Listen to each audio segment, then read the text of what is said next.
do you feel are the benefits of having diversity and inclusion in the workplace?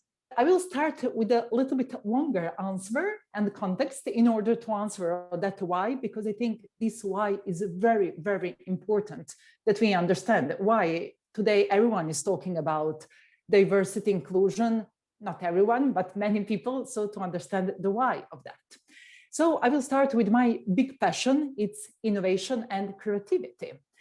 And in order to create a nice environment for innovation and creativity, you need to have diversity from all possible perspectives: gender diversity, background diversity, like professional diversity, different areas of professions, different countries, different nations. It's also scientifically proved or proved by data. Many companies and universities realize that. So if they really want to invoke creativity and innovation, they create diverse teams.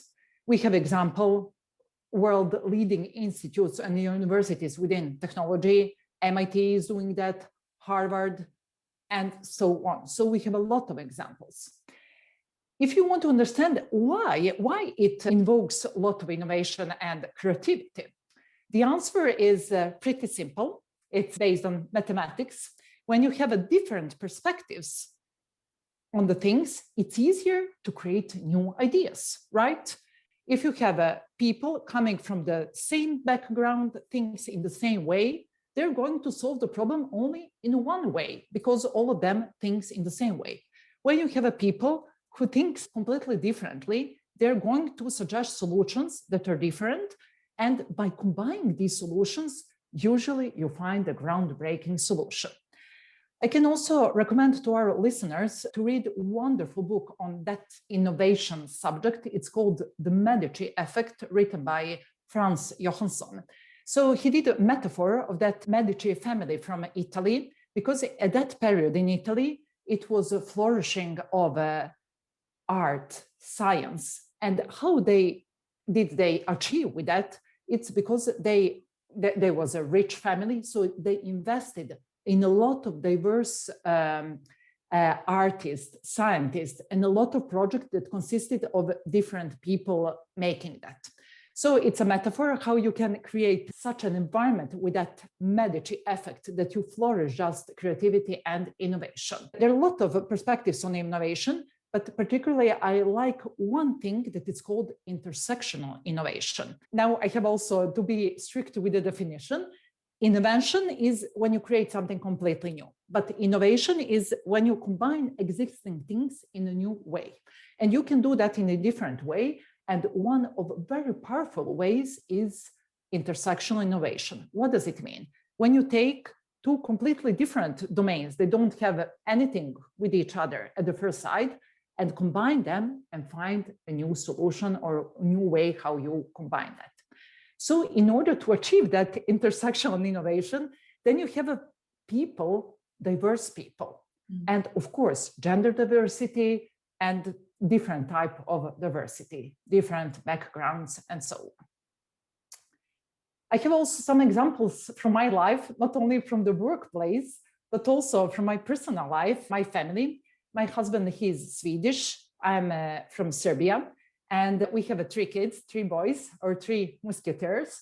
And usually our friends are saying, oh, that raising children, it always seems very easy for you, like it's nothing challenging or so on.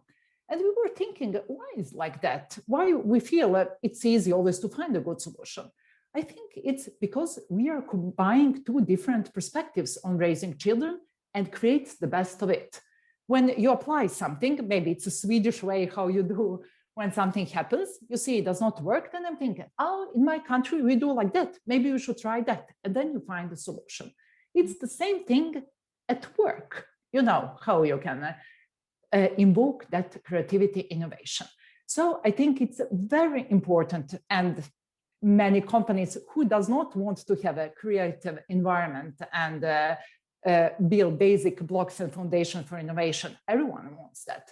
That's why diversity is very important from all different perspectives. One great example when diversity invokes that innovation And I must share because it's a great example. It's about actor Hedy Lamarr, who invented that is called the frequency hopping spread spectrum. You know, when you are sending a message, encrypted message in military, she invented because she was actress and sitting with a team of technical military male engineers.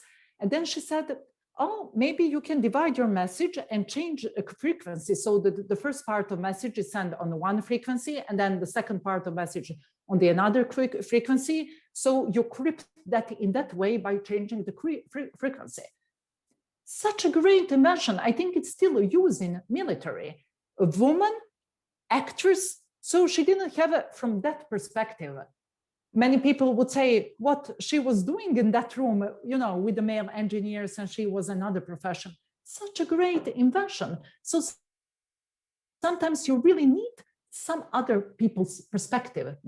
I think it's a great example of both gender and diversity in general for great inventions. And when we are talking about technology, of course, when we take a look and see what is missing in order to have a completely diverse environment, usually the answer is gender diversity.